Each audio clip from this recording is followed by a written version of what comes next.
Hey Tribe, it's me Dax coming at you live and direct from Pucket Thailand. I'm sat around the pool, as you can see. There's somebody swimming behind me here. I just about 36 hours out from the Guru project now, so I'm kind of moving into Guru project mindset right this second. But just wanted to take a couple of minutes to answer another Q&A. This one, just looking down at my notes, from Scott Helmer.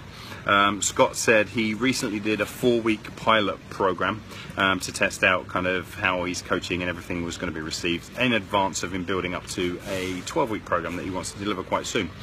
And the question was related to some feedback that he got, which was that it was maybe a little bit too teachy and less coaching. And so the question is about how to balance giving away valuable content but without coming across overtly teachy, okay, overtly kind of instructional rather than as a coach. And I think it's a pretty simple one when you really think about it, right?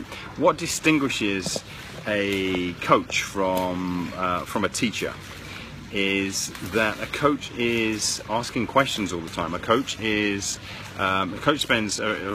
coach spends at least 80 to 90% of the time asking questions, and only a very, very small amount of time giving guidance, giving specific strategies or any of that kind of stuff. And that's what makes a coaching experience a very personalized one versus an off-the-peg cookie cutter where everyone is doing exactly the same thing, right? So traditionally this is a really hard area to get the balance in, because when we're not coaching, when we're not looking eyeball to eyeball with our clients, and we're not getting individual feedback, it makes us move into a zone that I call kind of like pseudo coaching, right? It's not really coaching because kind of that pre-automated stuff doesn't lend itself to truly being called coaching, right? There's no interactivity. So here's how I think and how I've traditionally tried to do it in my programs, and they've worked really, really well online, particularly since I've started to move into doing this more.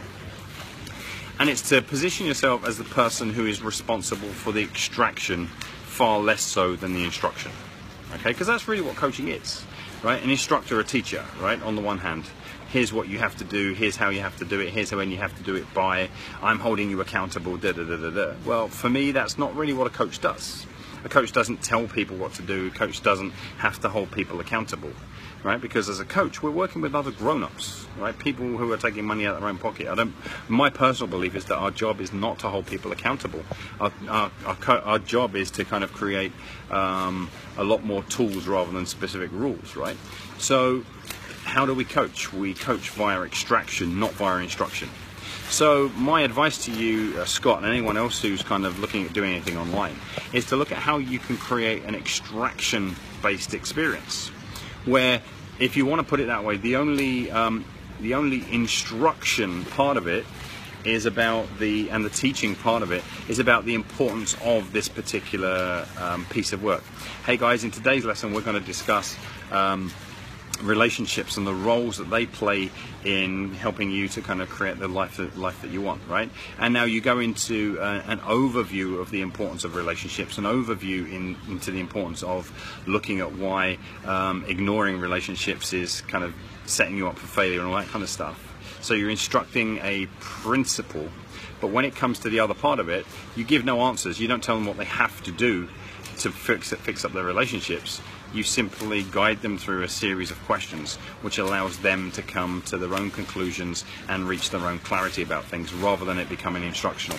And I think that's a very simple way to do it, but it's also a lot more authentic and truer to the kind of the entire premise of coaching, which I believe is an extraction-based business that we're in, right? An extraction-based profession, as opposed to you've got to do this and I'm going to hold you accountable while you do it. So Scott, I hope that makes sense. Extract versus instruct. Where you are instructing, where you are teaching, teach around the principle and the importance of a principle, but don't teach to the answer.